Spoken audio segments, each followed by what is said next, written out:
And welcome back to another episode of the Ball Watchers podcast. I am your host, Evan, along with my co host for today, Parker.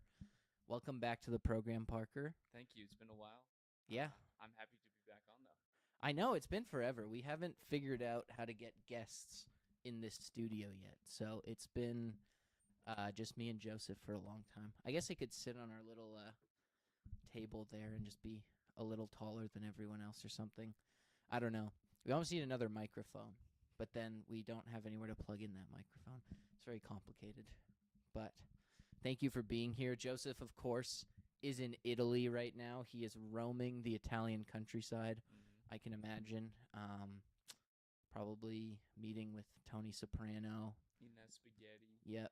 Aperol spritzes, lots of Aperol spritzes. I'm very jealous of that, honestly. Getting that tan on. Ooh, he's already tan. He doesn't need more tan. But he probably is getting very tan. I'm sure it's quite warm in Italy at this time. This is probably the best time to go before it gets to like 30 degrees or something. Parker, you're a world traveler. You've been to Italy. What was your favorite part? God, this might be a hot take, but I think Italy is a little overrated. I'm not the biggest fan of Italian food. Pizza's good, but like spaghetti, fettuccine alfredo, like pasta. I love lasagna. pasta. I don't know. It doesn't really hit for me. So Fair.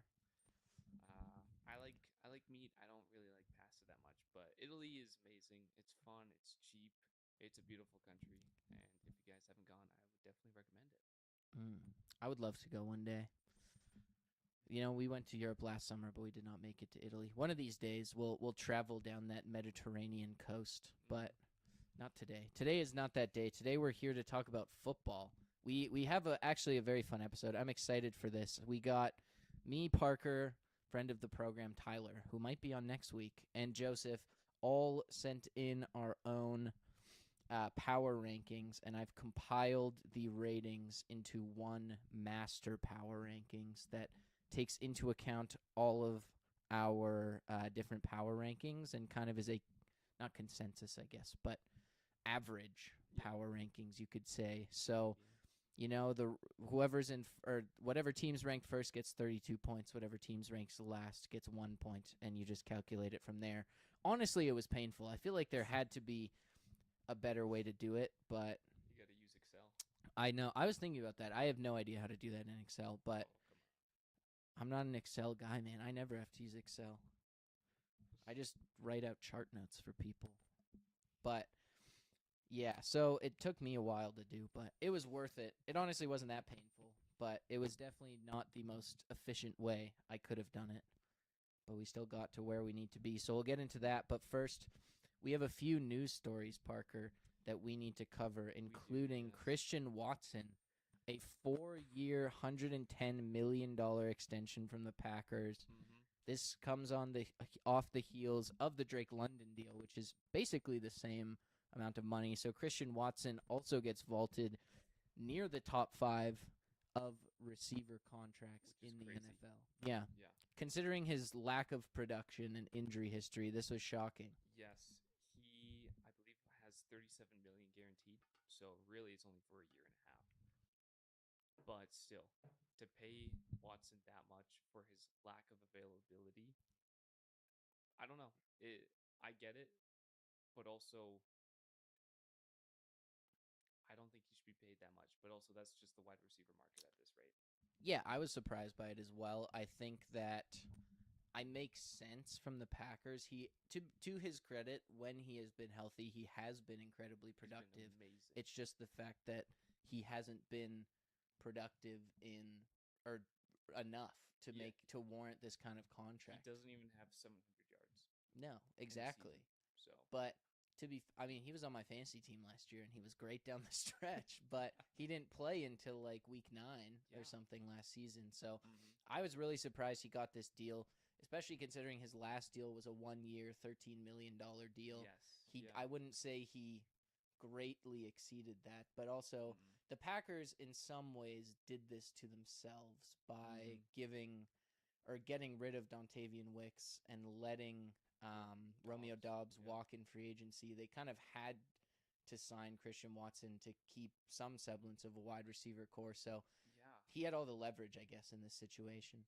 Well, it also didn't help that Matthew Golden just sucked. I had Yeah. him in fantasy. I was watching him. That guy sucked. His best game was against the Cowboys. Shocker.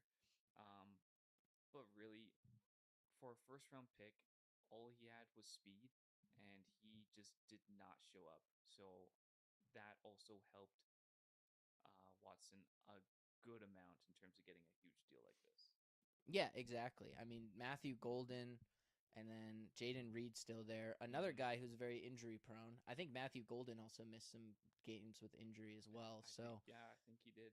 I mean, you got to pay your best receiver. The thing is, I mean, I think Theo Ash has been a big proponent of this for many years at this point, but the Packers offense is significantly better when Christian Watson is on the field, just by efficiency numbers and stuff, because Christian Watson is that field stretcher. He's great with the ball, or great after the catch, just with his speed and size. So there's a lot more downfield passing, a lot more efficiency, or a lot higher efficiency numbers, at least when Christian Watson is on the field. So maybe those underlying numbers are what got him paid, and I feel like he could live up to this contract. I don't think that that's a crazy thing. It's just, it was a shocker because it wasn't really on anyone's radar, and also it really didn't feel like a guy who missed half of last season, and I think almost the entirety of this season before. Yeah. Really needed to get paid almost that much $30 million a season.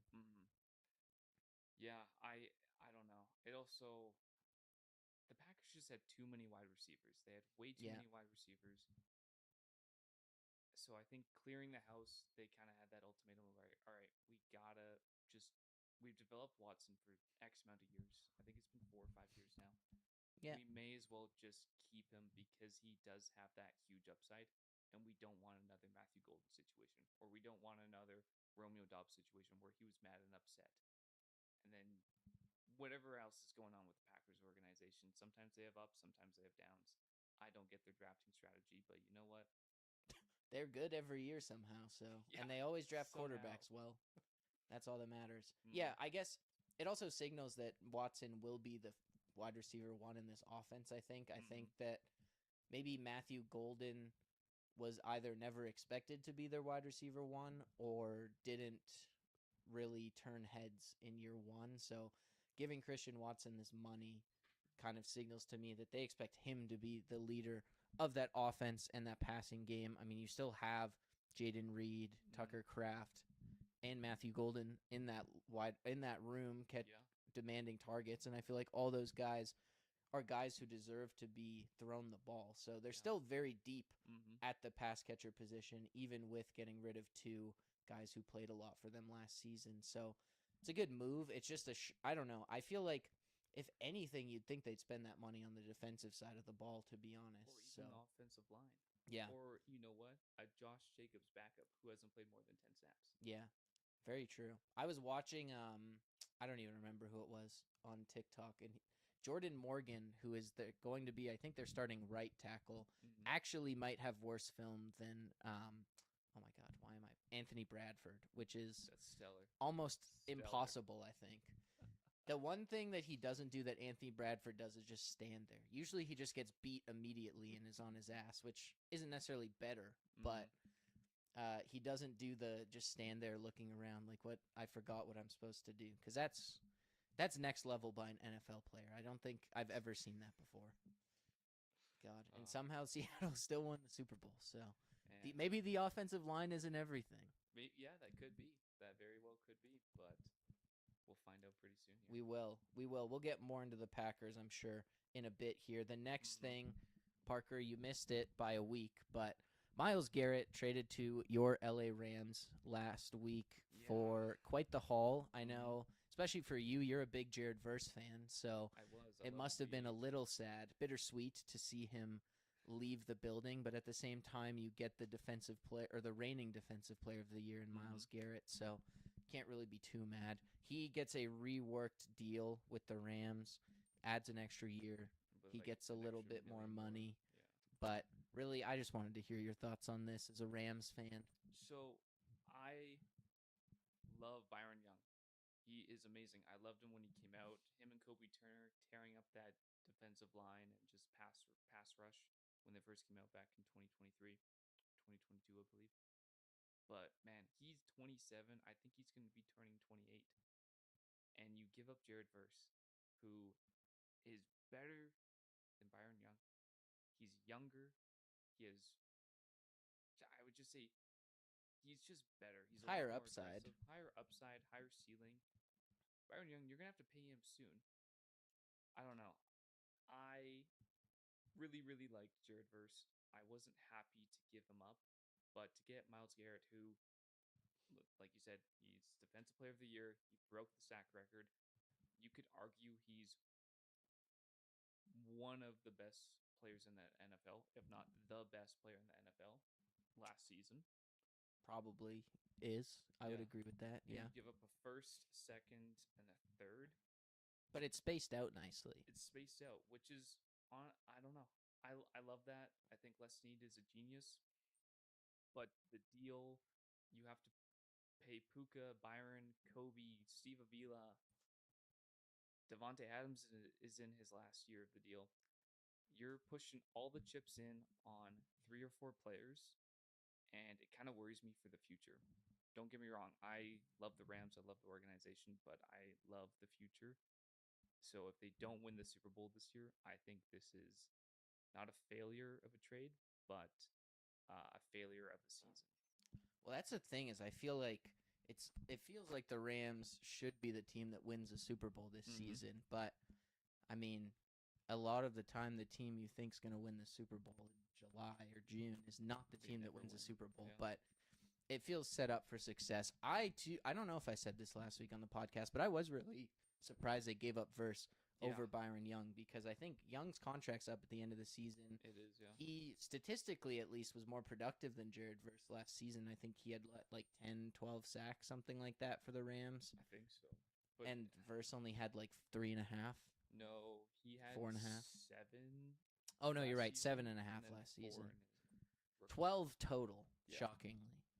That was the number that surprised me. But Byron Young is just one of those guys where I think he doesn't have the floor that Jared Verse has because Byron Young, very much more of a pure pass rusher. He doesn't give you that physicality and run defense that Jared Verse does. And I think that's what the Browns want is he's a guy who is an every down player for them at defensive end. And I think, well, I don't know. I think, at least for Jared Verse, is he can develop into a guy who's getting closer to 15 sacks a season. It's just going to take some time. He's so strong. He just needs to add a little finesse to his game, but he has the ability to cause so much havoc in the run game that he's going to be on the field and get those opportunities to rush the passer very consistently. So I love that for the Browns. I mean, Myles Garrett, you can't go wrong with Myles Garrett. So it's terrifying. I mean, it feels like they don't have holes. I feel like I was very much on the train last season that the Rams had a massive hole at the cornerback position. Me too. And that's exactly what ended their season at the end of the day in a lot of ways was their inability to stop the pass. I mean, it's not like the Seahawks did a great job necessarily stopping the pass either in those final 2 matchups against the Seahawks and the Rams, but the Rams, they gave up some big games down the stretch to some receivers, and it kind of cost them down the stretch. Or it did cost them down the stretch. It cost them not only the first seed, but also in that NFC Conference Championship game at the end of the game. Yeah, shout out to Emmanuel Forbes. Exactly. I mean, he made some great plays in their week 9 game. So yeah, the one that was his really peak. good game. And that he was peaked in week 9. That's always good. It's always good when you have a former first-round pick who did terrible with their first team as a starting player. That's usually a good sign. Usually, yeah, especially when he's like 160, 70 pounds. Yeah. So, Yeah, I don't know. He was much better with the Rams, but yeah. Oh no, he did a lot better this year, but he is not someone I'd want starting on my team. yeah, you got a much better at that position. So, yeah, I don't know. I feel like the Rams feel inevitable in my opinion, and I think we'll talk about that a bit more in a bit as well here. The last or a couple more news items. Baker Mayfield is unhappy with the Buccaneers at the moment. They are on a very different trajectory with his contract. Nowhere But near. it's very interesting to me. Baker Mayfield said he will not sign a contract after training camp starts, which I always love. You know, Love the football ultimatum. guy, the ultimate football guy right there. Yep. But great for team chemistry, I think, when players say that. But Mm-hmm. the biggest thing for me is, I think, is Baker Mayfield worth a huge deal? That is a good question. I love Baker. He has his ups, but my God, does he have his downs? Yep. That I think it was week 9 this season when the Bucks just fell off the earth. I think they were. The Patriots game, I think, was the beginning of the end. Mm-hmm. Yeah, they torched the Seahawks 35-34. Mm-hmm. Shout out Tyler who That watched was a that great game. game. That was a great game. Mm-hmm. But after that, I don't know. They just sucked, and I don't know if it's a lot on Baker, a lot on the defense, but I think Baker is someone you can win with, but I don't think he's gonna always win you games. He's not a Stafford. He honestly, in my mind, he's Sam Darnold. Yeah, exactly. No, that's kind of exactly what I thought is, I mean, two very obvious people to tie each other to. First and second overall pick in the 2019, 2018 NFL draft. 2018, Yeah. 29. Something around there. I don't Something, remember yeah. exactly, but it's just he is not enough of a superstar, I think, when Mm-hmm. that he's going to elevate your team to that next level. I mean, I don't know. It's so hard to rank Baker Mayfield because it feels like at his peak he is a top 10 quarterback, but Yeah, that gunslinger. can you mentality. rank him as a top 10 quarterback based on his reliability? I No. don't know, especially coming off a season where the Bucks went 2-7 down the stretch. I mean, Mhm. his numbers the last 2 seasons with the Buccaneers have been incredible, but I think Mhm. that the pieces around him offensively have also been as good as you could possibly ask for with Mike Yeah. Evans, Chris Godwin. I mean, Jalen McMillan was really good. You also drafted Emeka Egbuka in the first round. You have Bucky Irving, Rashad Mhm. White. Their offensive line is It's incredible. amazing. Like, there's not and if you are an above average quarterback, you should have been playing quite Mhm. well in that offense. And Baker Mayfield does give some other elements where he's a great leader. He's Mhm. also a guy who puts his body on the line Yeah, for your team, and I think he that will that's run the ball. something exactly. And he is one of the most electric players with the balls in his hands in the Mhm. league, which is wild to say. But he doesn't look very athletic when he runs, but he No, he just does like not. flies around. I think he hit a spin move at one point last season. Like, oh, Wouldn't shock me. He just has that energy that just riles the team yeah. up and gets everyone going. But my God, he just throws some of the dumbest meatballs I've seen. Mm-hmm. Or he is just so aggressive. He panics. Yeah, like I remember back in 2024 when the Falcons and Bucks would play each other. Those were electric games. 4 touchdowns each. It'd be like 30 plus Yeah. points a time. And then the next game, he'd just fall off the cliff. I mean, that's kind of typical, but also you'd expect someone who's leading a team to have a better upside than Baker sometimes. Exactly. And how will he look without Mike Evans there? I almost Yeah. think if you're the Bucks, it makes sense to wait Mm-hmm. because, well, for two reasons. Number one, if you suck this year, is it really worth paying Baker Mayfield if you're going to rebuild anyways No. next season, Because starting Todd next Bowles is season? going to be gone next year if they suck. Exactly. Like you might as well start fresh. Baker Mhm. Mayfield could sign with a number of teams in the offseason and make them better, and I think would get a decently big contract, but if you're the Bucks, why pay Baker Mayfield to be a 9-win team next season? That doesn't really make sense. So I feel like it almost makes sense to wait till next season, Mm-hmm. even if he becomes a free agent and you have to bid with these other teams. At the end of the day, if you're not that good, which I kind of feel like they won't be. I mean, they lost some very critical pieces, I think, on both sides of the ball last season, and I don't know what they'll look like this season. So it's a big question mark. I feel like in some ways they have the guys to replace the guys they lost. In a Mike Evans, you drafted Egbuka. Jalen McMillan was injured all of last season, and you still have Chris Godwin. And then Levante David, they didn't really find a replacement for. I believe they drafted a linebacker in the second round. Trotter. Yeah, third round, something like that. But that's Yeah. not that's not going to be Levante David No, and what no one can Levante be. David was to that organization. So Mhm.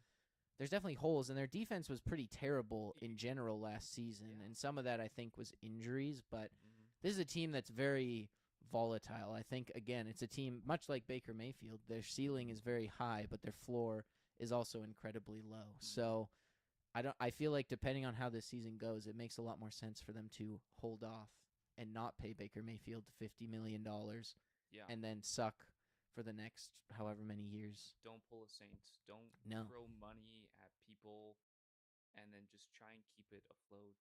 Like if you're gonna tear it down, tear it down. Do what the Dolphins did this year. They would suck, but also that's just how you get it done quick. Yeah. Rip off the band-aid. Exactly. And I mean, you have to suck at times. Mhm. And I'm pretty much any team that is good right now was terrible In the for a last- long time. Yeah. So, or made very aggressive moves when they were average. And Mhm. I feel like the Buccaneers are not necessarily well, an aggressive move is not paying Baker Mayfield $50 million. Yeah.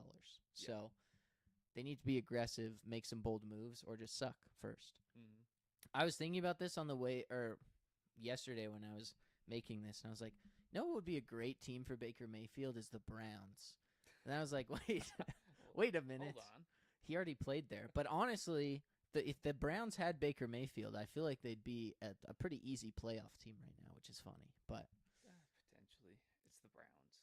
true. I don't know, man. I like that team. I just think the quarterback position is a steaming pile of garbage, so they Mhm. don't really have a Hot take. fighting chance. But I know, shocker. But I mean, Baker Mayfield in there with all those weapons, well, potential weapons at least. Denzel Boston, Casey Concepcion, Harold Fannin, Judkins. Judkins. Yeah, The that offensive line line is could be good. Sketchy, but I kind of like it though. They rebuilt it, and I kind of like it. But it could be bad. You never know. But we're gonna find out pretty we soon. will, and we'll find out eventually about Baker Mayfield's contract. I think he's not worth paying that much. The problem is, what did Daniel Jones got like $40 million again somehow? So I think that's at least the minimum Mhm. for Baker Mayfield at this point, and I feel like $40 million is reasonable. It's just when you get Yeah. into like the $50-60 million range where Then you're it's- jumping into the top 10, where I'm like, I don't It's not know. worth it. Exactly. All right. The last piece of news here, speaking of quarterbacks making a ton of money, Patrick Mahomes gets a new contract that makes Mhm. him the highest paid quarterback in the league by average value at $63 million. He will be, well, he's signed to be with the Chiefs until he is 39 years old in 2033. For life.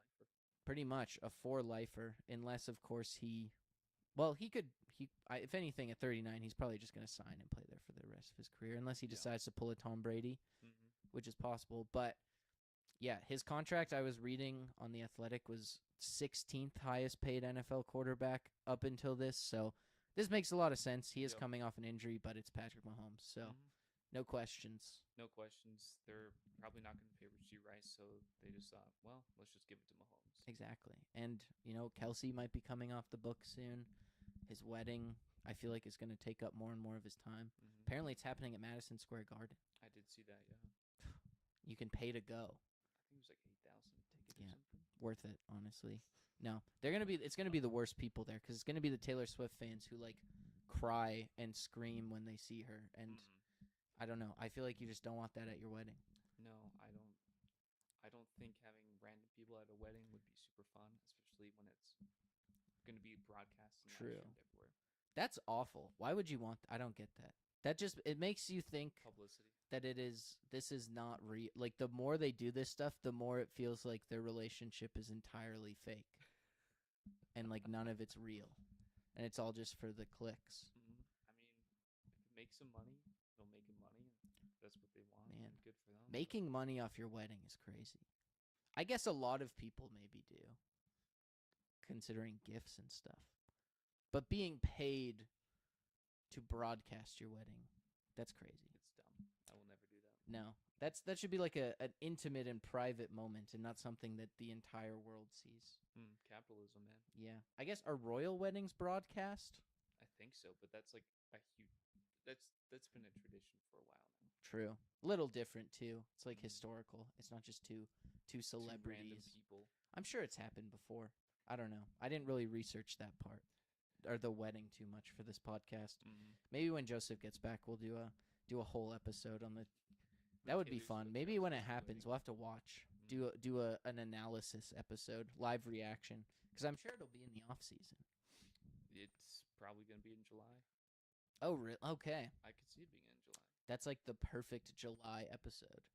We have nothing or very little else to talk about. Okay, I like it. I'm putting that in my back pocket for later. But let's move on to the power Yeah, let's do rankings, this power Parker. rankings. We have 32 teams we've ranked Some of from them 1 to shock me. 32.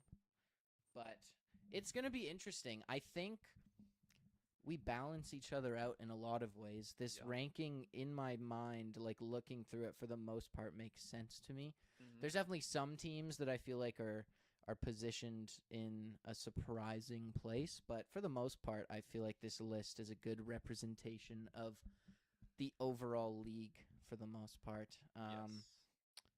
Yeah, let's get into it. We can Let's go. do it. We're gonna go kind of 4 teams at a time. Break this Mhm. down into 8 sections.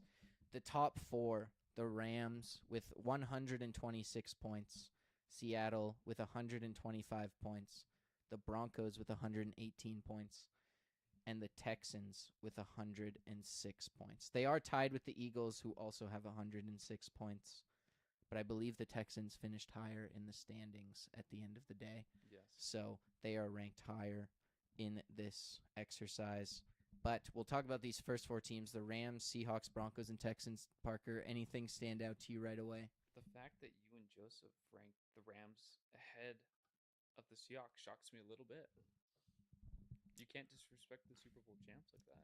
I just think, And your home team. at least for me, I know. I think I'm a very pessimistic Seahawks fan, to be honest. And part of that is I like football too much as a whole to really be a true fan in a lot of senses, because I'm too objective when it comes to the whole league to really like lean in to one team and just be a fan sometimes. So I think it was that, being realistic with the teams. I know Seattle just won the Super Bowl, but at the same time, Seattle loses Kenneth Walker. They lose Kobe Bryant and Boye Mafe. And they didn't really add anyone that really like tickled my fancy, to be quite honest with you. Especially Jadarian Price in the first round, I was not a big fan of. So I just felt like they didn't necessarily improve. I still have them as the number 2 team just because I do trust Mike McDonald and the stars of this defense to be an elite defense, a top 5 defense. But I don't know. This offense, I think, will still be good. You also lose Clint Kubiak. And then when you compare them to the Rams, all the Rams have done is got better. They didn't really lose anyone of significance, I wouldn't say, this offseason. Yeah, no, not really. Outside of Jared Verse, but then you also get Myles Garrett in exchange for Jared Verse. So you improve at the cornerback position, signing both Jalen Watson and Trent McDuffie this offseason, and those were your 2 biggest holes on defense. Well, I guess pass rusher wasn't really a big hole, but you had an opportunity to get better, and you did, and then you made your biggest hole a strength. So, and this offense was historic last year. I don't really see any reason for it to not be this year. They only had Puka and Devontae Adams last year. Like, I don't really think Mekhi Lemon was a huge need, not drafting him and drafting Ty Simpson. So for me, the Rams just got like unquestionably better, and the Seahawks, at least on paper right now, got a little bit worse. I still think the Seahawks will be a great team, but the Rams are by far, in my opinion, on paper, the best team in the league going into this season. That I will agree with. The Rams are the best team on paper. But I'm a little surprised that the Broncos are third. I'm really not, man. That last season was great, and I think the Broncos and the Texans kind of fall into a similar boat for me, where the Texans and the Broncos, they're both great defensively. I trust why the Broncos are ahead of the Texans, at least for me, is I trust their offense a little bit more, especially the quarterback position. The Broncos' offensive line is one of the better ones in the league. Yes. You have Cortland Sutton, you have Bo Nix, and I think And Waddle. yeah, they have Waddle. They traded for Waddle. Oh my God, I completely forgot about that. Evan Ingram, I still really like at tight end. You have J.K. Dobbins. You have R.J. Harvey. Like, they have Mhm. pieces offensively that I really like, and I just don't feel the same necessarily about the Texans' offense. You have Nico Collins. I personally believe C.J. Stroud can be better, and Definitely. with how good the Texans' defense is probably going to be, it's not like C.J. Stroud needs to be that good. Mhm. I also actually really like what they did with the offensive line. It's just a question mark until we actually see it come together on the Yes. field. So Yeah. it's hard to like it's a projection versus the Broncos. They've kind of proven it. As long as Bo Mhm. Nix comes back healthy from that ankle injury, which I feel fairly confident about, he'll be fine. That's not something that I necessarily think will have long-term repercussions for Bo Nix. Like their defense just gives them such a high ceiling. Mhm. As with all of these top 4 teams, I think really all these top 5 teams are probably going to be the top 5 defenses Yeah. in the NFL next season, and I think that just is a testament to where the league is at this point, that your defense needs to be elite to be a contender right Mhm. now, and that's why I think those, especially these top 4 teams, are the top 4 teams. The one thing that worries me the most with the Broncos, though, is Sean Payton will no longer call plays.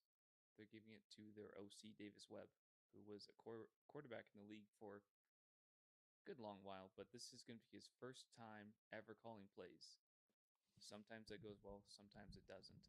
Sean Payton does have a knack for playing really aggressive, but he also He's a gives it. fantastic play caller. He simplifies the game, I think, in a He's lot of ways. he does. I don't know if Bo Nix loved every single play call Payton called, but you know what? I trust Sean I Payton. trust Payton more than a first year offensive play caller. So we're gonna see how well that offense does this year.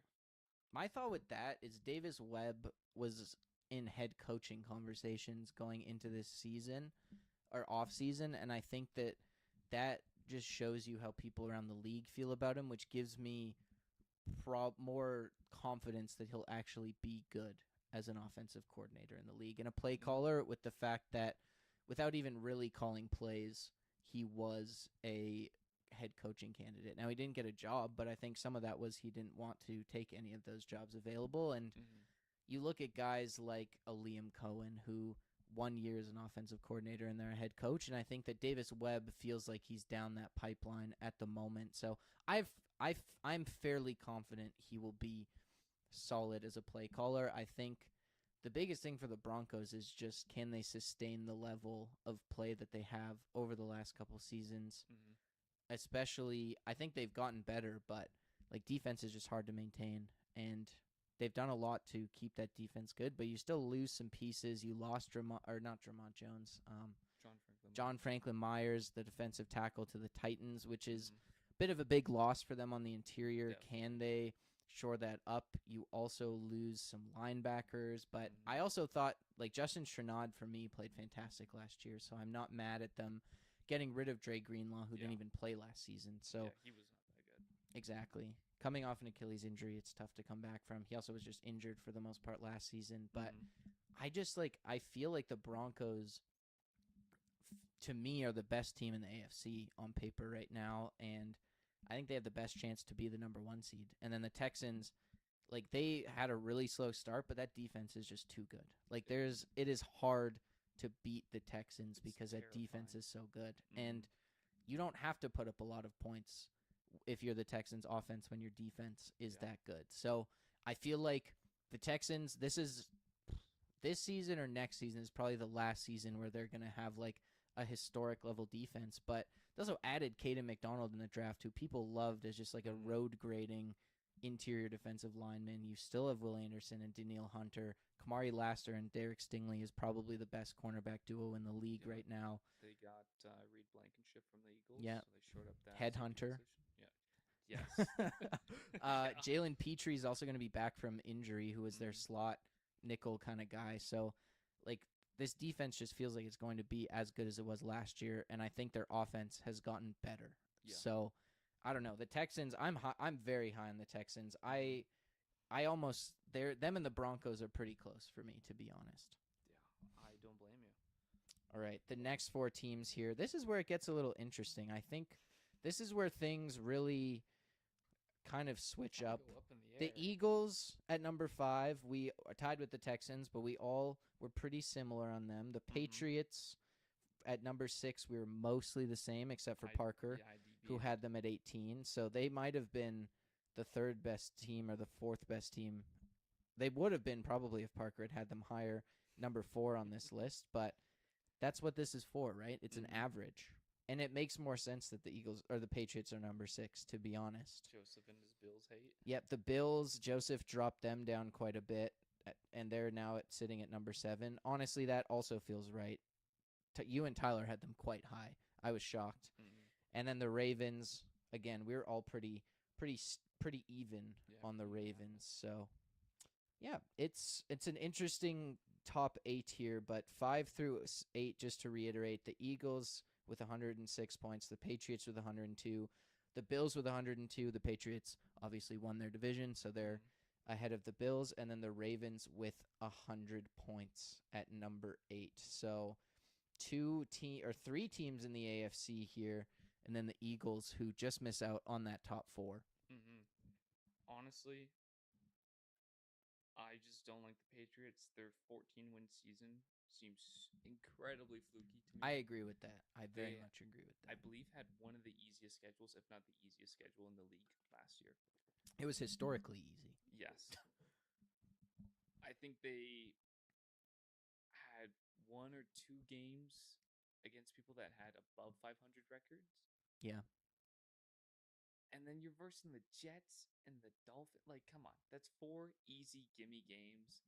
The Bills, yeah, they put up a fight.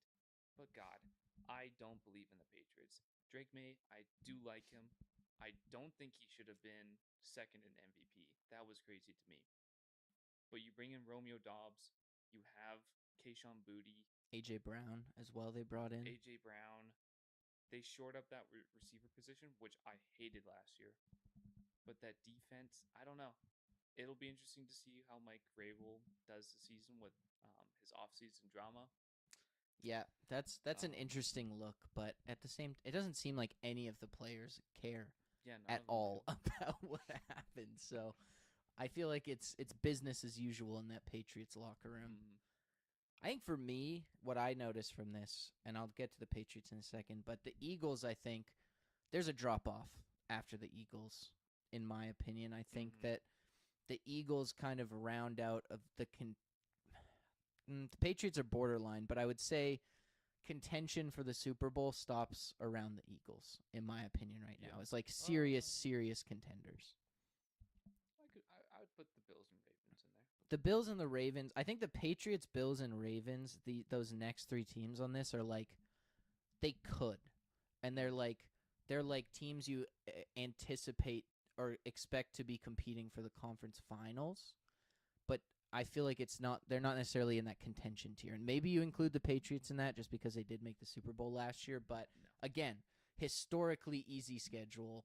And then like the playoff luck that they had was, especially in that conference championship game specifically, I would say the Chargers win and the Texans win, both respectable wins. But the Broncos, I think that the Patriots would have or the Broncos would have destroyed the Patriots, and they almost lost to the Broncos without Bo Nix. And they were anyways at home in a snowstorm. Yeah, they almost lost.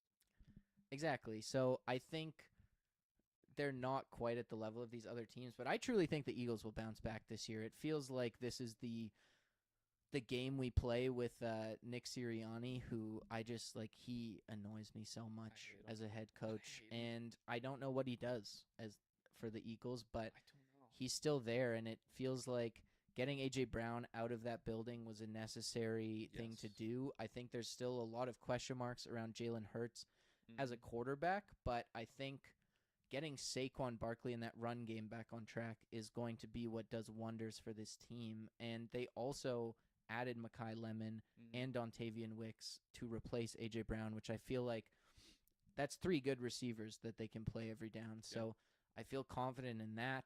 I still think Dallas Goedert is really solid at tight end, and I think that defense is going to be a high level team, especially because they brought in Jonathan Grenard from the Vikings, who was that pass rush was something they severely lacked on the outside, and there's still a question mark across from Jonathan Grenard on that defense. But I think at least 3 of those positions are high level players in Grenard, Jalen Carter, and Jordan Davis. So I feel that this Eagles defense will be a great unit again next season, and then I am confident that the offensive line coming into the season healthy will have Saquon Barkley in that running game back to what it maybe not back to what it was 2 years ago, but Probably back not, to but at like a top a 5 to respectable 10 level. exactly. Yeah. And that's just going to take so much pressure off Jalen Hurts Mhm. because he is not a guy who can be your like main offensive engine, especially through the air. Mhm. Also, let him run the damn ball. Like, he barely ran the football last season, Yeah, and I he can think that run the that was ball. something that the Eagles' offense was just missing. And I mean, again, you get rid of all your coordinators. Nick Mhm. Sirianni, I think this is an inflection point for him. If the Eagles aren't good this year, they're done because they again are one of the most talented rosters in Mhm. football.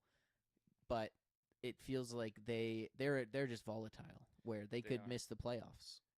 They also have Vikings terrorist Sean Mannion play calling the offense. Yeah.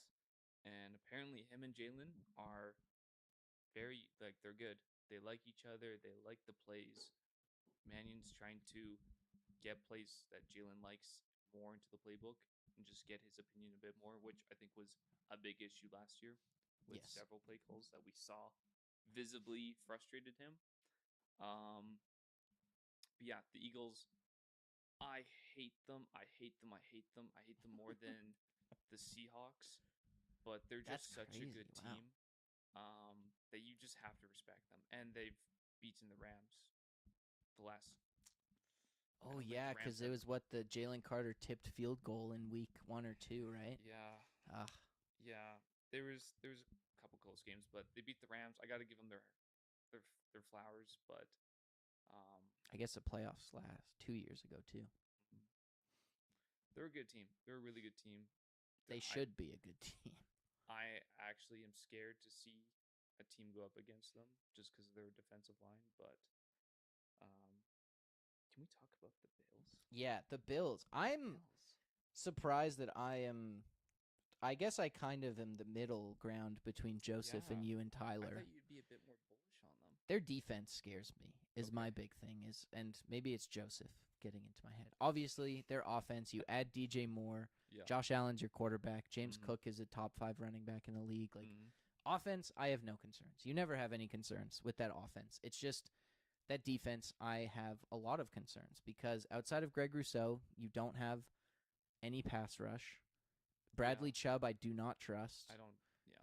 And you're trusting Keldrick Falk, I believe, at Yeah. edge. Keldrick, yeah. So and I mean, this pass rushing class just had a lot of guys who are like, okay, they're fine, They're but fine. Yeah. they're not like game-changing pass rushers. And I just think that Greg Rousseau as a pass rusher is also incredibly streaky. So Mhm. I just feel like that's not going to be a consistent unit. Ed Oliver, who is a great defensive tackle, is very He's injury not a pass prone. rusher. Or not yeah, exactly. He's not a pass rusher.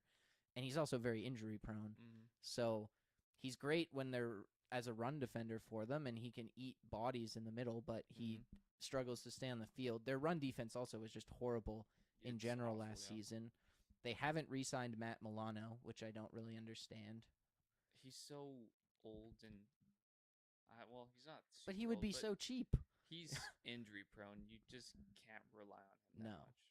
But you don't have to because you have Terrell Bernard, who's great and can be your number 1 linebacker. I think Milano knows the defense. You also don't have Sean McDermott. I am not a fan of Joe Brady, and I think that that's also part of or not a huge fan of Joe Brady. I didn't like them getting rid of McDermott last season. I Yeah. think he was a guy who really elevated their defense in Mhm. past years, and they didn't get better on defense, and they also lost the guy who was the mastermind behind that unit, Yeah. holding on for dear life the last And then however they many promoted seasons. the idiot GM Yeah, who exactly. made all the horrible roster moves, who didn't help the defense at all, and then you give him a promotion. You scapegoat Sean McDermott Just and because of then- those 9/11 comments, pretty much. Yeah, and then you also promote Joe Brady.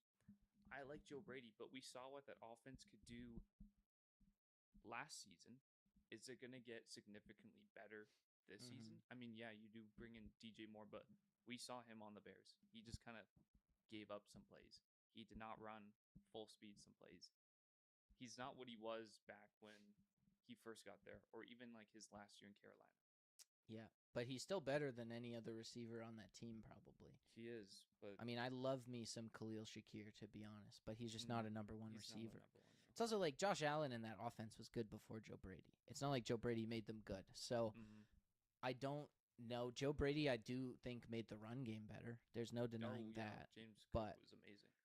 I don't know. The defense is what gives me pause, and that's why I had them a little bit lower. I still think they're close to a top 10 team or the bottom of the top 10. So I'm not mad at this rating, but it's just that defense that gives me pause. Yeah, no, and that's completely fair. I think that the Ravens, that next team, are slightly better than the Bills. I'd say the Ravens defense worries me a bit more than the Bills. Interesting. I mean, they're what was their highest pass rush? Sack Who guy? knows? Like 3.5 sacks. You have Trey Hendrickson.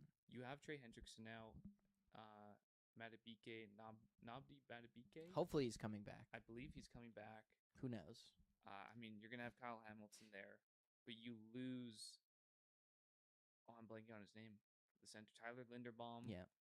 You don't really bring in a new wide receiver. I think they brought in Jacoby Lane. Yeah, Or- they drafted quite a few, I think, in the middle of the first, but they're Yeah. still relying on Rashad Bateman and Zay Flowers to be their guys. You're relying on Mark Andrews to be your tight end.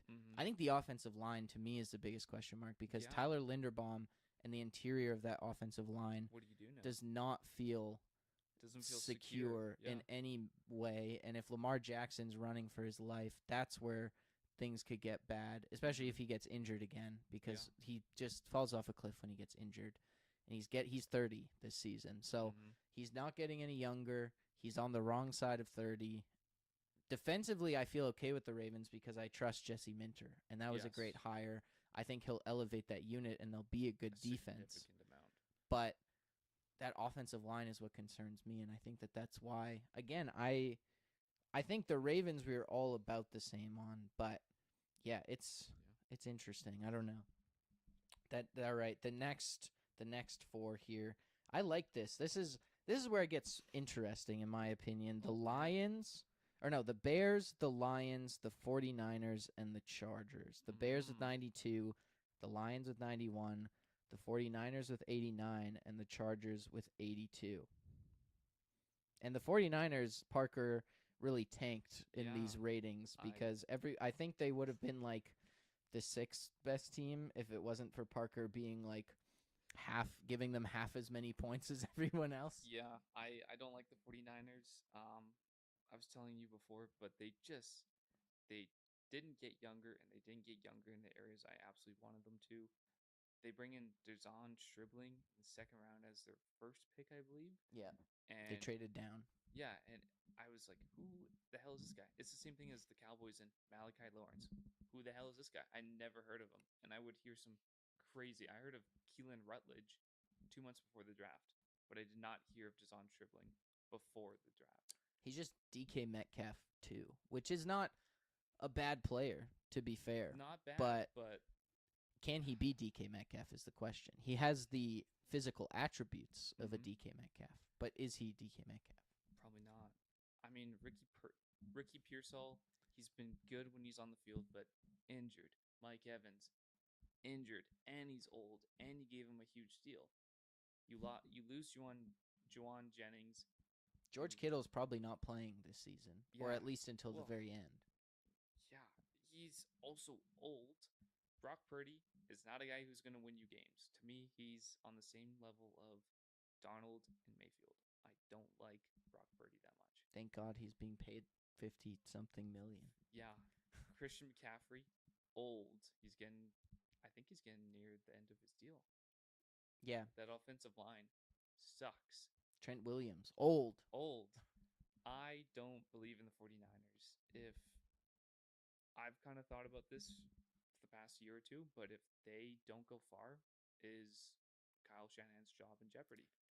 Again, I feel like we say this every season, but I think for me, this is the year. This is the last year before everything, I think, falls off a cliff. And I mean, to be fair, they were not great they were good last season. 2 seasons ago, they were bad, but they, I think, have found some young guys to plug some of those gaps. You're also getting a healthy Nick Bosa, a healthy Fred Warner, Finally. a healthy offensive line. Like their offensive line, I think, is okay, and I just feel like the high end level of talent just gives them such a high floor at this point, and I think that they're going to beat the bad teams and most of the average teams in the league. It's just, will they hang with the big boys? That's where the questions come up, because they don't necessarily have the depth that some of these other teams have, and I think that around the back end of or just outside of the top 10 on this list at number 11 makes a ton of sense for this team, where they have the top end talent at a lot of positions, but at the same time, they have a lot of holes. You're also, I think George Kittle being out the whole season or most of the season is going to be a huge loss. And even if he comes back, I don't think he's going to be himself. Like Achilles injuries, we've just seen it too many times. Players are not themselves right away coming back from those.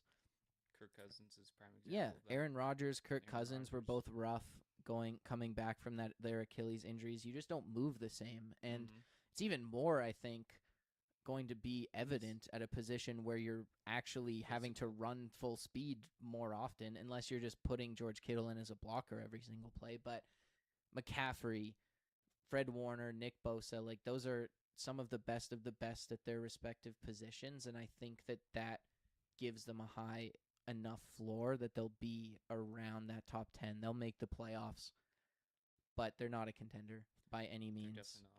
And they still have some holes. I mean, the receiver position is definitely up in the air. They have bodies there that are intriguing, but you don't know what you're going to get. And then the defensive, the cornerback position is an absolute disaster. The fact that they didn't address it essentially at all in the offseason was a shocker to me. Well, they got Brandon Staley. He had that Rams #1 defense back in 2020. And it was all Brandon Staley who did that. And then the Chargers defense. Wasn't that didn't Aaron Donald have 20 and a half sacks that season or something? No, I think that was the COVID year. Oh. So nothing matters in the COVID year. Decent, but as a defensive unit that was good. But the Chargers defense, when he was there, not good. Not that good. Not that good. So we're gonna find out if he can actually do something. Maybe he can pull a Robert Saleh. I mean, I wouldn't mind if the 49ers did a bit better than what I think they are. They infuriate me, but I don't hate them to the extent as I do as the Eagles.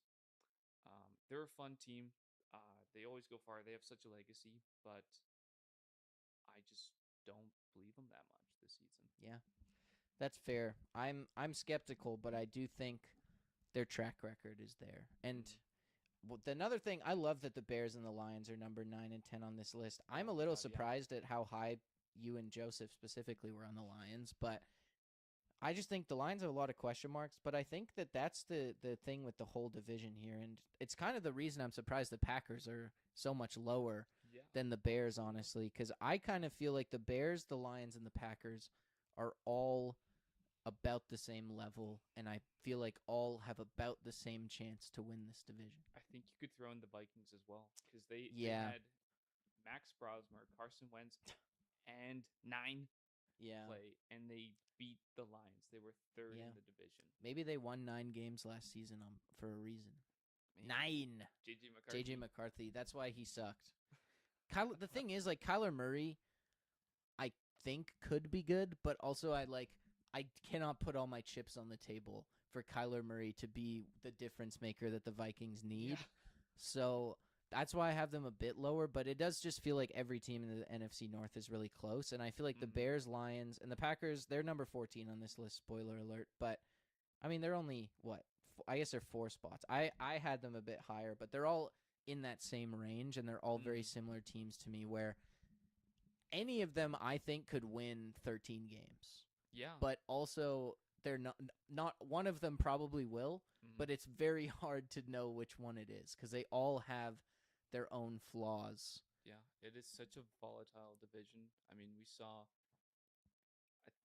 didn't the Lions go 15-2?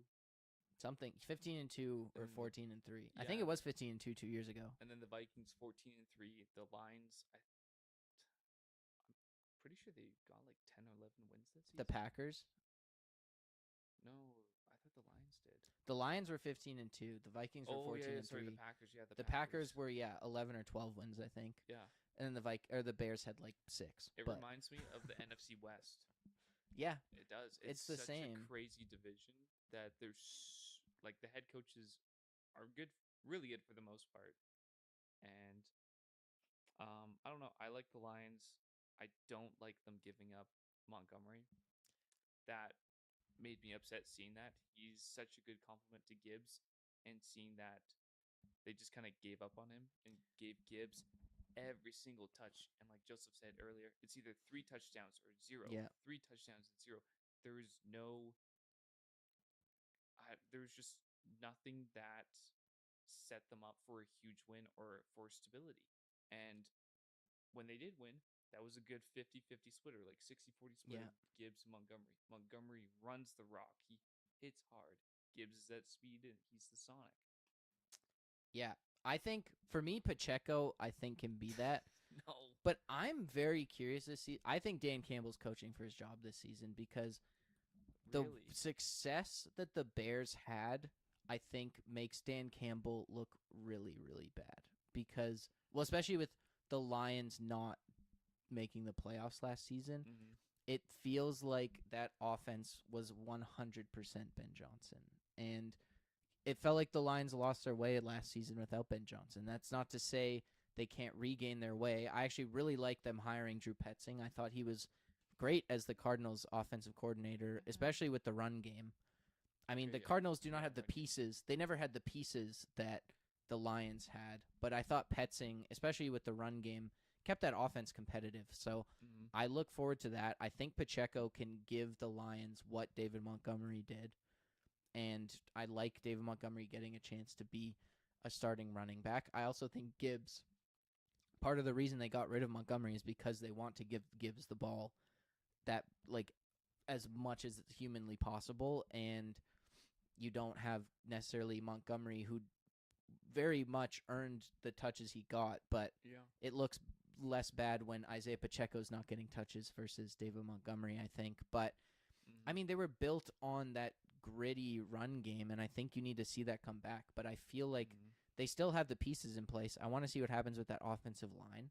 Yeah. And then when it comes to the Bears, I mean, the offense, I trust. I think Caleb Williams is going to take another step this season. Mhm. I think Luther Burden is going to make a huge jump. Huge stock up. But on their him. defense, I do not trust. Their defense was way too turnover reliant last Mhm. season. They don't have a pass rush. They didn't address that position at all.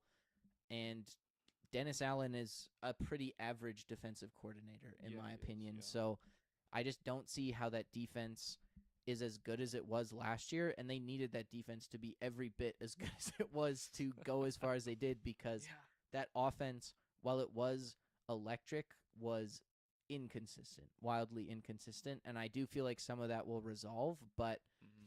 at the same time, like, having a bad defense limits you, and that was the issue with the Lions for the last 4 seasons. Yeah. It's And part of that was injuries, but also like those first couple years with the Lions where they were exciting, their defense was just so horrible. It Mhm. didn't matter what that offense did, and it feels like that's the territory the Bears are falling into. And the Bears lost a lot of players Exactly. on defense specifically. I mean, yeah, you lose Drew Dahlman, huge piece of the center, but also that defense was stripped away. Yeah. You lose all of your starting safeties. Kobe Bryant was a great signing. Nashawn Also, Wright, yeah, Nashawn Wright, I can't believe they let that guy walk. He didn't even get a huge contract. yeah, Ridiculous. Also bringing in Dylan Thieneman, you like that move as well, even though he kind of, I don't know, he kind of freaked me out at the draft. He looks, I don't know. I don't know. He scared me a little bit, he's but from Iowa. We can say that. maybe, yeah, the teeth tell it all. Unfortunately for him, but I don't know. I also want to talk about the Chargers here quickly. Yeah. They're surprisingly low for me, to be honest. Well, not surprisingly low. The point total drop off just surprised me from the Bears, Lions, 49ers, 92, 91, 89, and then the Chargers down at 82. I am very high on this team. I think Mike McDaniel is going to redo this offense completely. Like Justin Herbert, I feel like could throw for 5,000 yards this season, and I think that defense is still going to be great. You lose Jesse Minter, which is a huge loss, but I think that Jim Harbaugh. I mean, you think of who has been under him defensively, Mike McDonald, and now Jesse Minter. Like he's going to find the right guy for the job, and I think that he's a great head coach in himself. So I trust this Chargers team to be very good this season. I like the Chargers. They're a very gritty team. I think getting rid of Greg Roman was a huge upgrade.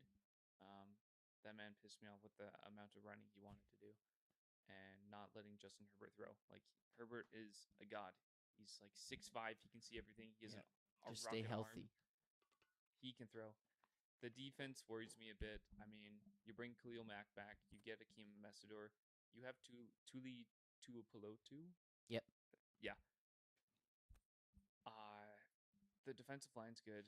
You bring Derwin James back, but I don't know. There's just something that kind of bothers me with the Chargers, and I can't place it on what, but I don't think they have the biggest ceiling ever compared to the other teams in front of them. I think that's fair. There's definitely question marks. There's also the Chargers' legacy of always falling short of expectations, which makes it hard. The interior offensive line, I think, is the biggest thing you can point to for this team because while they did a lot of they did add a lot of pieces outside of Tyler Biadasz at center. I don't think any of them were actually they bring in inspiring. Cole Strange, Trevor Penning, yeah, who at guard I actually do think has a chance to be decent. I think he was okay last year, but also that offensive line, it was like 29th, 30th, 31st, 32nd, 33rd. Yeah. Like they had the worst PFF graded players ever. And they're like, all right, Justin Herbert, go throw the ball to Quentin Johnston. And you gotta pray those two tackles stay healthy. But it's a crazy juxtaposition, the interior to the exterior of that offensive line, because you have basically two all-pro tackles and then a bunch of bums pretty much. Yeah. So that's the biggest question mark. But also, like, Mike McDaniel knows how to work with that kind of an offensive line.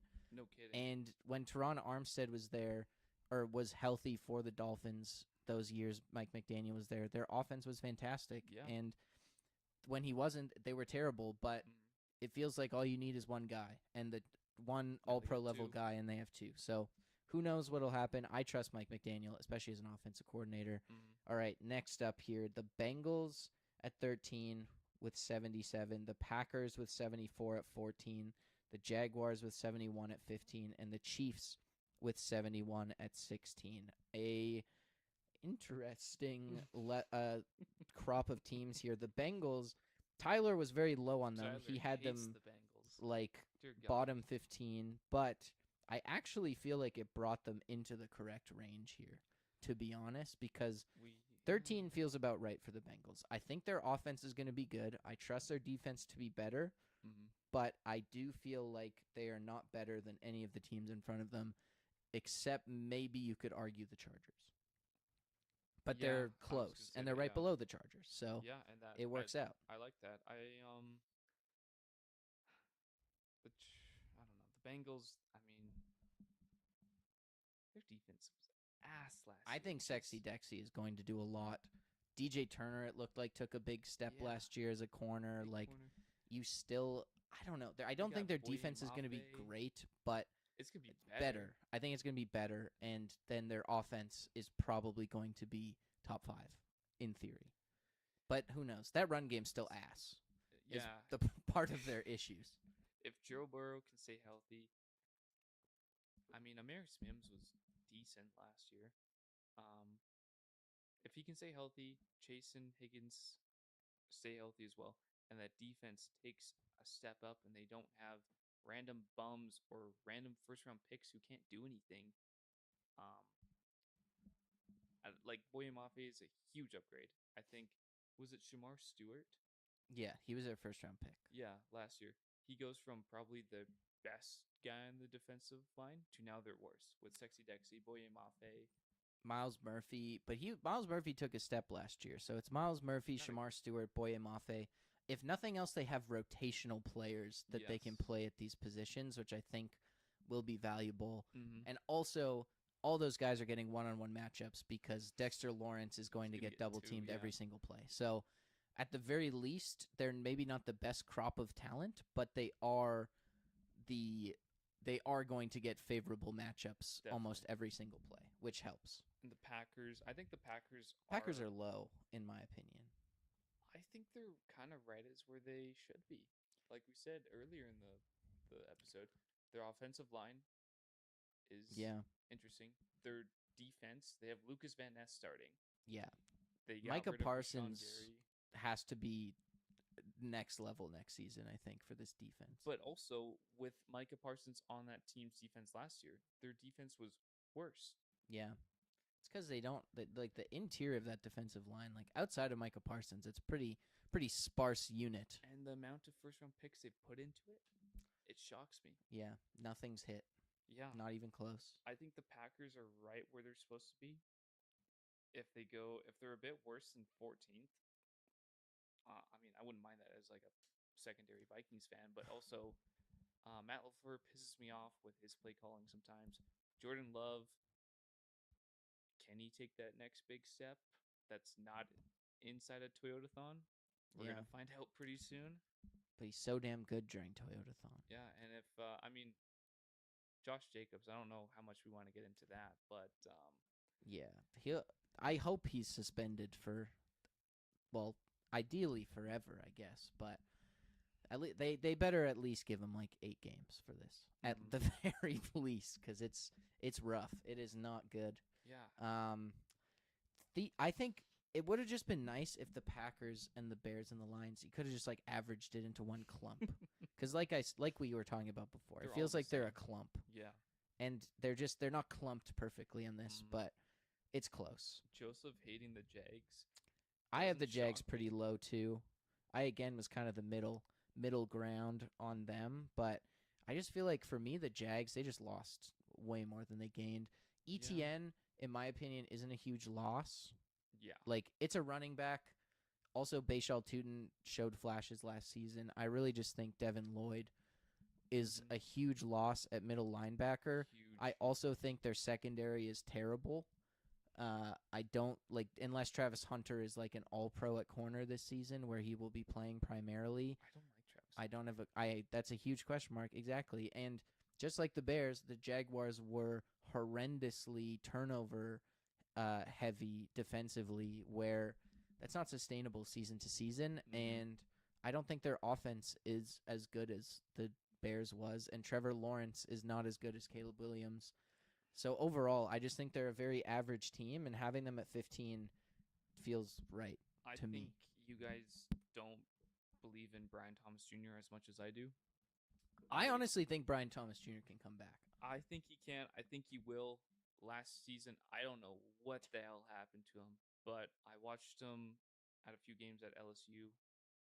I saw him, or I didn't see him by rookie year, but I had him his rookie year for fantasy. I had to watch him. He knows how to catch the ball.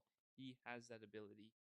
He's just not a wide receiver one, is I think what it is. I I don't know. I think him and Trevor Lawrence do not mix well. Lawrence has some awful accuracy issues, Yeah. and he just places the ball in very bad areas. And I think Brian Thomas Jr. just doesn't want to get hit. Strangely, he's massive. He can but take he it. doesn't weigh a lot. I think he's like 200 something pounds. I At like guess.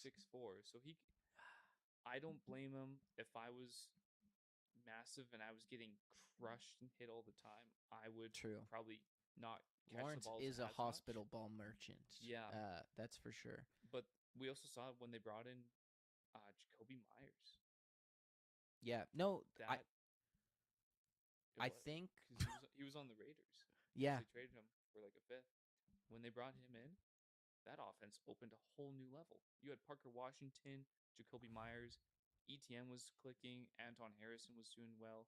That offense was just clicking, and I think they just get one more year. Brian Thomas builds a bit more trust and connection with Lawrence. That offense can click way more, and maybe carry the defense a bit. Yeah. I think that's the big thing for me. But that feels like a 15th overall team is a bad defense with a good offense. Like that's I don't think they're a bad defense, approximately. Oh, I don't know. Their defensive line, I will say, is good. though. And it's good enough where they're not going to be a terrible defense because they have pass rush from Trayvon Walker and Josh Hines-Allen. But everything behind that defensive front and even in between Hines-Allen and Trayvon Walker is pretty awful, in my opinion. And I just don't think that when they're not turning the ball over at a near historic clip, top of the league clip, I just don't think they're going to be that good. And then offensively, I mean, they have depth at receiver, no question. I think being able to put Hunter at corner is huge for this team because they just don't need him to play receiver because of the depth that they have. You also have Brenton Strange, a tight end, who is solid. But I don't know. It's just I think Lawrence can lose you a football game, to be honest, at this point because he just makes bad throws sometimes. And he does. He's not – I think he gets a lot of leeway because there's the – stat heads who sometimes I do align with, but when it comes to Trevor Lawrence, I'm just not on their side, and I think that the tape is extensive enough at this point to show that he is very average, I would say, at quarterback, and he definitely has his flashes, but I think that he is closer to replacement level than people like to admit, and I think that in some case, I just think that can hold them back as well as their defense being pretty average to below average, that they're just like they're in the middle. They're in the middle of the pack here, and they really surprised us last season. And they're a team who most definitely could do that again. But I don't know. I'm not banking on that. And then the Chiefs being the perfect middle makes a ton of sense. They have a lot of question marks. They spend a lot of money defensively and capital defensively. Who knows when Mahomes is coming back? Because some people say the start of the season. I think that feels too early, to be honest. Fields will be starting, which should terrify you if you're a Chiefs fan.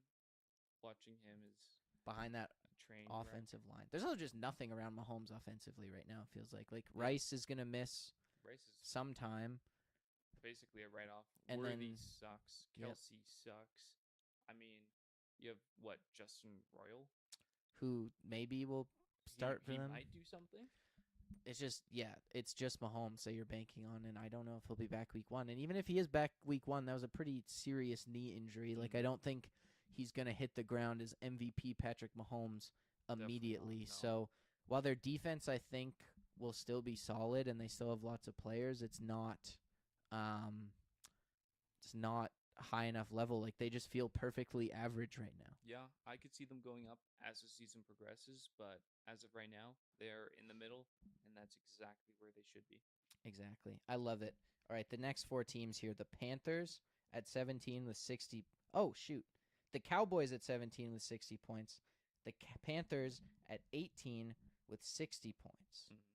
Did I say 65? Cowboys have 65 points. They're 17th. Panthers 18th with 60 points. Buccaneers 19th with 58 points. And then the Vikings are 20th with 56 points.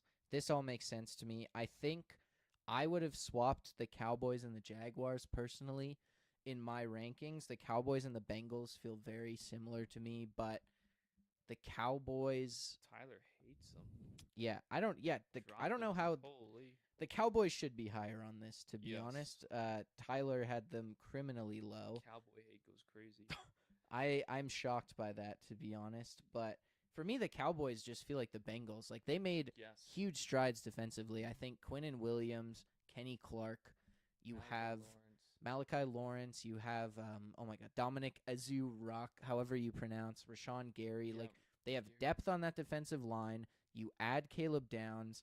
The cornerback position is still awful, in my opinion. I don't trust Deron Bland.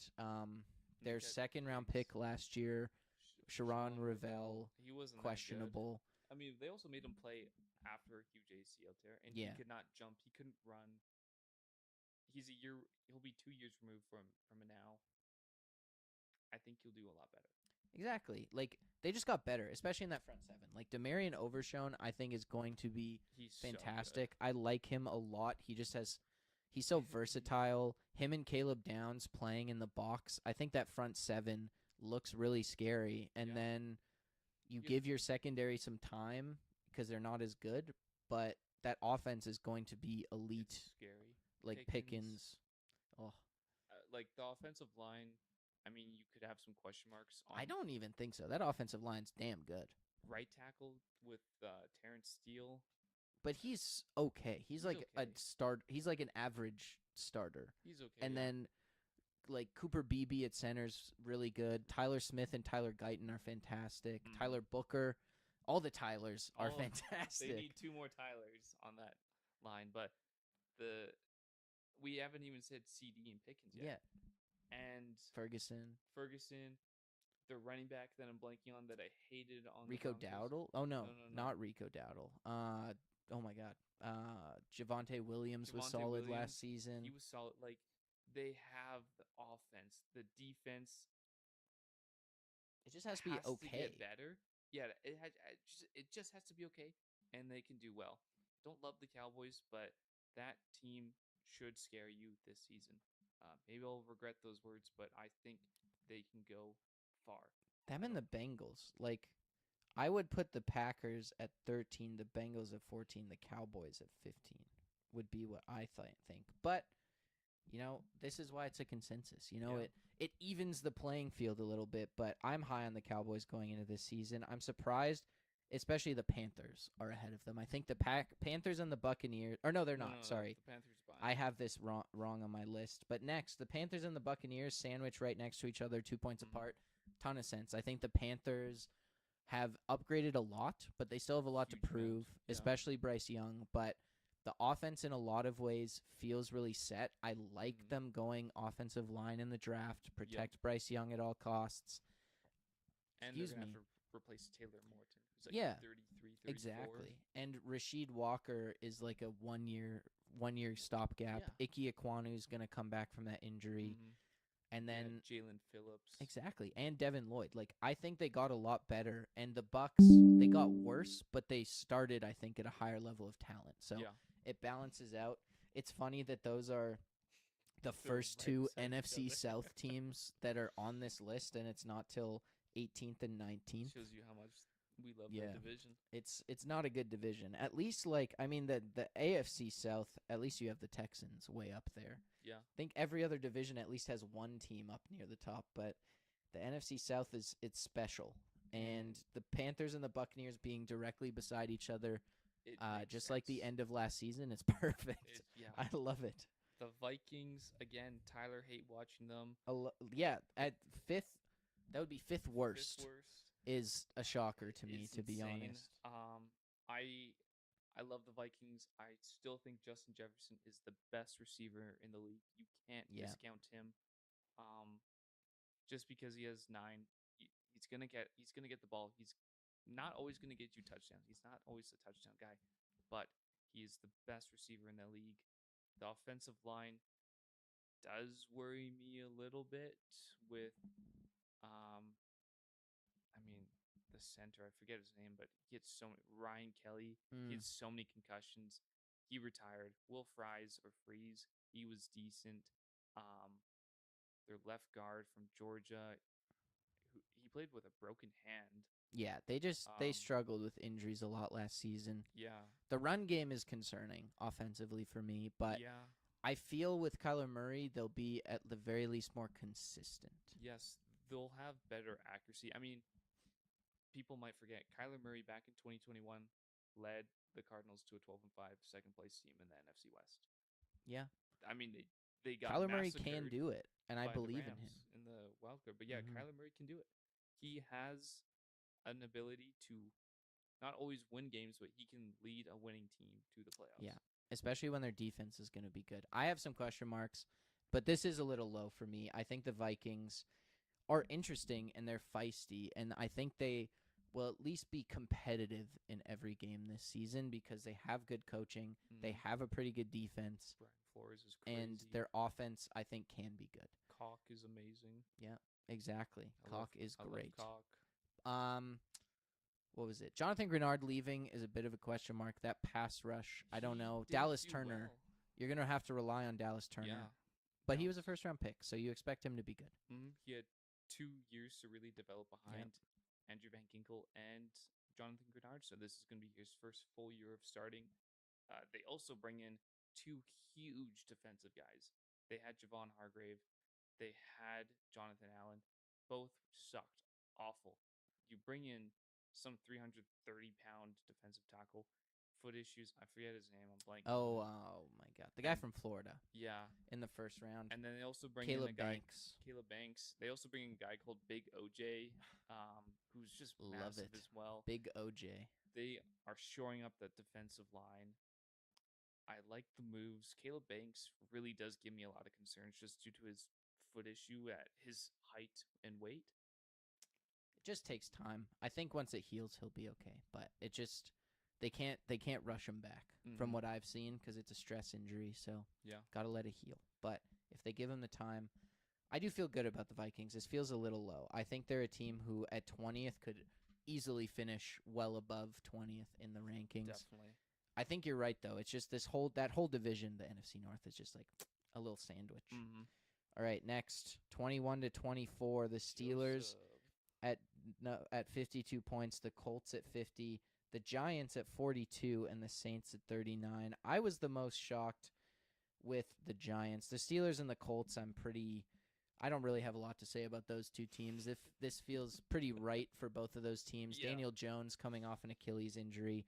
Who knows what the hell that's going to look like. Aaron Rodgers playing his last year. Yeah, the Steelers, they could be good. The thing is, I think the Steelers, like the Vikings, could exceed the expectations, but I don't trust Mike McCarthy to make this defense good. So if the veterans play really well this season on defense, they could be really good, but also I could see them being exactly where they are. And I think even Joseph isn't Joseph's phased. not bullish on his He ranked them the lowest out of all of us. So he's not disillusioned here, which I like. But the Giants, I was the highest on by 4 whole points here, and I don't know. I believe in John Harbaugh. I believe that this defense can be good and should be good this season. They have so many good players defensively. I feel like John Harbaugh is a guy who at the very least gets the most out of his players. So while I don't necessarily believe in Jackson Dart as the starting quarterback, I feel like the Giants are better than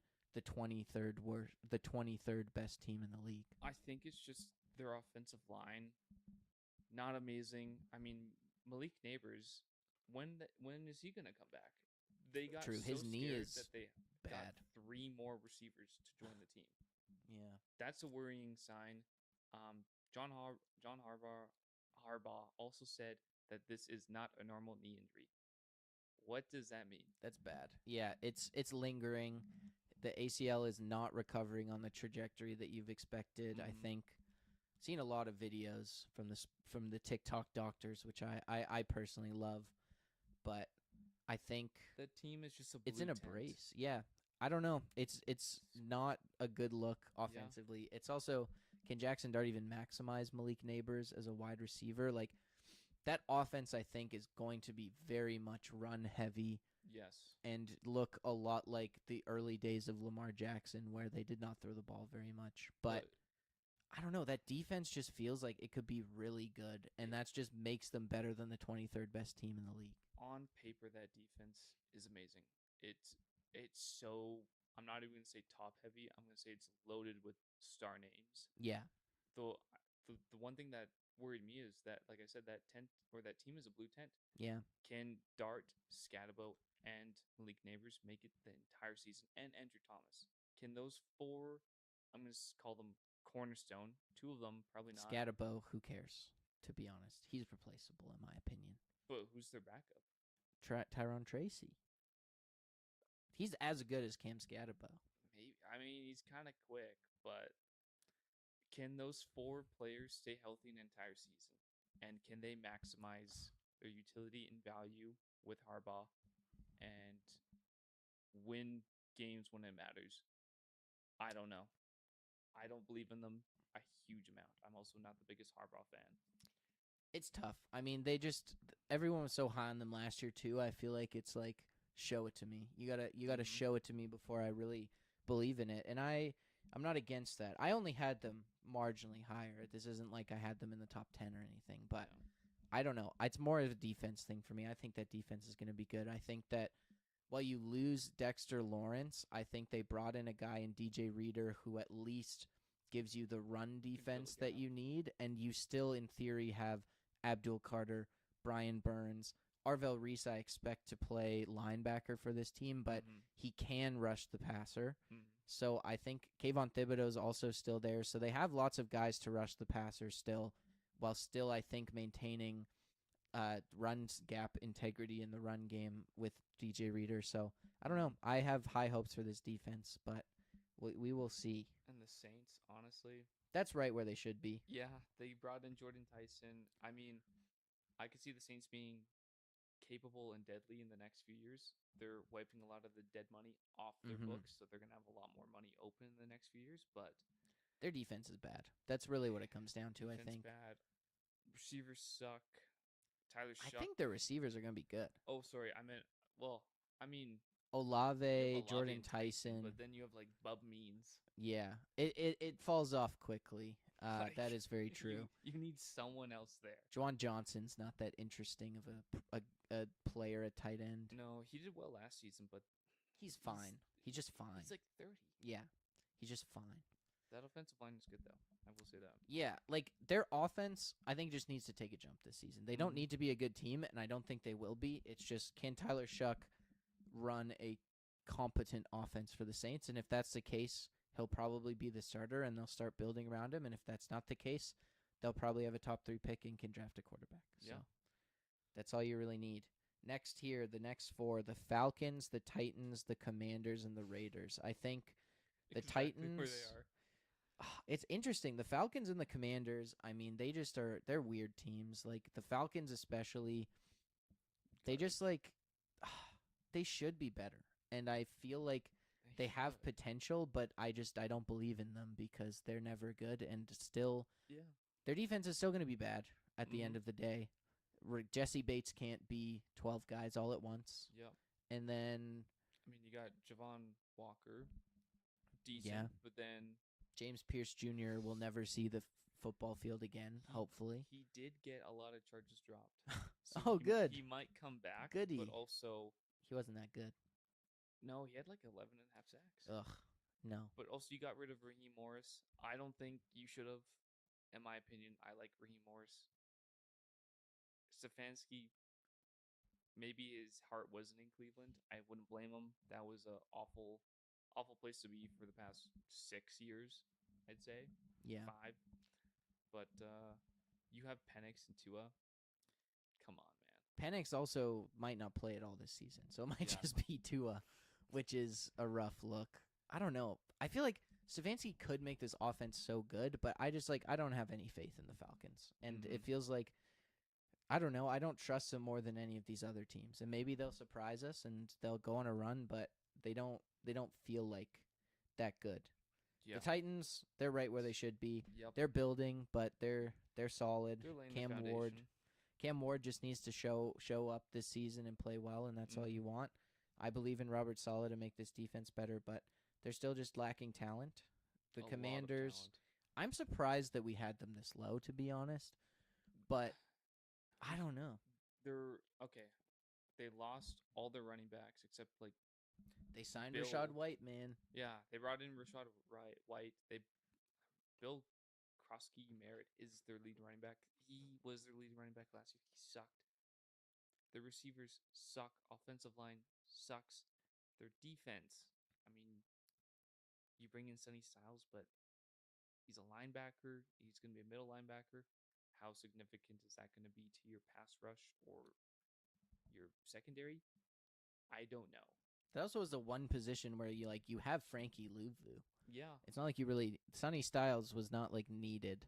Caleb Downs made a lot more sense for them, and they could have had him, to be honest. But or Reuben Bain. Yeah.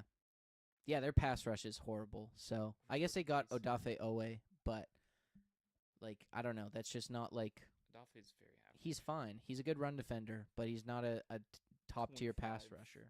$100 million a year guy, or I don't know. The defensive end contracts are shooting up, Mm-hmm. but he just doesn't give you pass rush. And I think that even if they're good against the run, if they just get carved up through the air, who knows? Jaden Daniels has no one to throw the football to. Yeah. They didn't even re-sign Debo Samuel, who was like their best receiver last season. So there's just a lot of question marks. They don't feel like they're such a weird team. I don't know what to do with them because I love Jaden Daniels, but it just doesn't feel like a good spot for him right now. And the Raiders. The Raiders. Interesting team. Mendoza. But other than that, I don't know. Yeah, not bringing in they brought in Jalen Naylor, who I feel like is Trey Tucker. Sure. Yeah, No no. wide receiver one, really. Brock Ashton Bowers Jeanty. in fantasy season incoming. Yeah. I mean, well, yeah, because they also brought in Kirk Cousins. They brought in a lot of defensive guys, but they didn't get a wide receiver one. They don't do that. They're going to do it next offseason. And if they don't, God help Fernando Mendoza.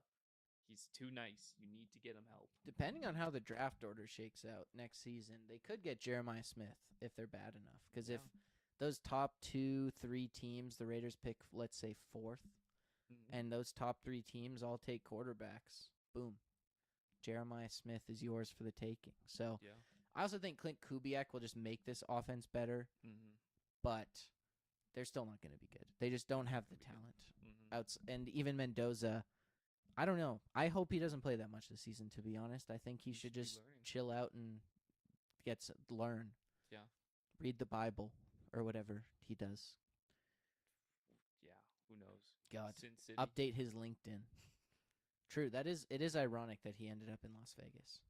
Okay, the last 4 teams, the Browns, the Jets, the Cardinals, and the Dolphins. No real shockers here. The Raiders and the Browns technically were tied. That doesn't surprise me. They're similar. The Browns could be spicy, but I just think their quarterback room is too terrible to do anything.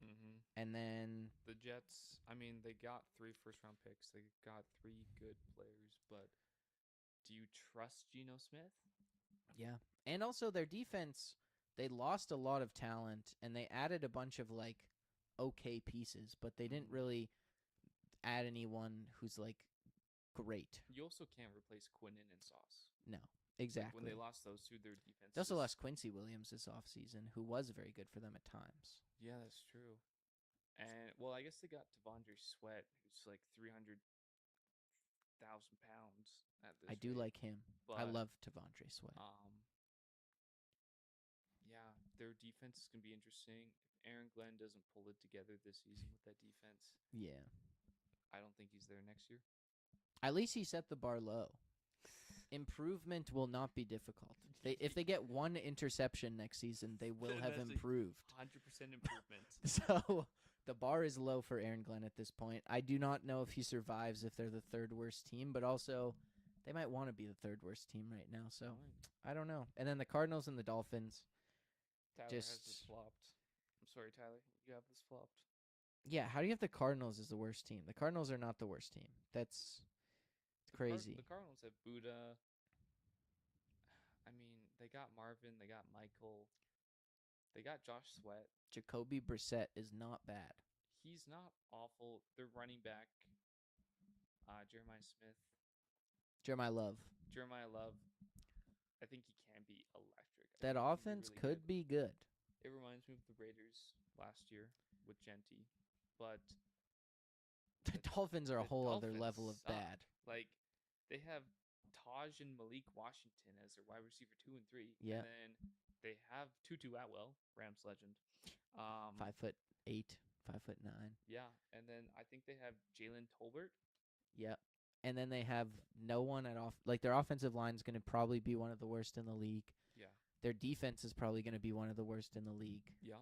I don't know what's there's not really any positives with this team except for Achane. And I'm blanking on his name. The quarterback. Oh, Malik Willis? Yeah, can Malik Willis, can he actually do good on a shit team? No, I don't think so. The Packers. They wasted $30 million. Yeah. I would, if I was the Dolphins, I'd rather have Jacoby Brissett than Malik right now. It doesn't make sense. I would have just played Quinn Ewers. Yeah, he was fine. But why But spend $25 million on the guy who might be good when you're not have even a going to be shit team. competitive? Yeah. Like, who cares? So you might as well have played Quinn Ewers this season. Or, yeah, Quinn Ewers And this you season. give up Waddle. I mean, I don't know. They Exactly. they tore down the studs. They don't have anyone on that team besides HN really. No, literally, it's just him. They It's dropped that Will Proctor Smith meme. at like 10th or 13th overall. Yep. To Hated be a that. guard, Hated that. Ugh. which is insane. Terrible pick.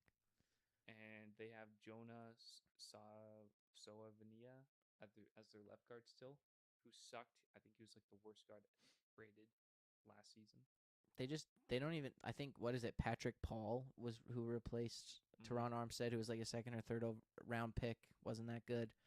There's nothing there, and I mean, I guess maybe that's what they want. But at the same time, there is a lot of work for this Dolphins front office to do because even if you bring in a first overall pick quarterback next season, like he's got nothing around. Yeah, you have left him completely like alone in this building. So it's a long way to go for this Dolphins team. They're terrible. They deserve to be the last team in this, and they're 3 points worse than the Cardinals, which makes sense. And they should have been 5 points worse. Yeah. Somehow they weren't, but way to go, Tyler. It is what it is. Come on, man. Come on, man.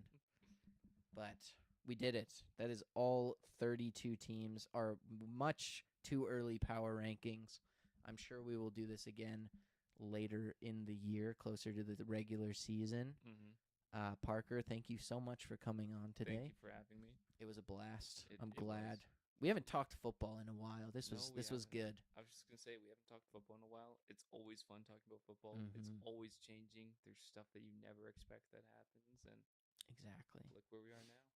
Exactly. We're almost to, well, actually, we're in the dead zone right now. It's going to be a long off season, but it's going to be good. Yeah. And we will find many, many creative ways to talk about football with you here at the Ball Watchers podcast. Thank you for listening, and we will be back next week with another episode. Make sure you follow our Instagram at Ball Watchers Pod and our TikTok at Ball Watchers Pod. And also subscribe to our YouTube. We live stream every episode over there. You can see our beautiful, beautiful faces and our beautiful studio with our good friend Troy right in the middle here. So, yeah, make sure you subscribe to that at Ball Watchers, and we will be back next week with another episode. Stay up, Ball Watchers.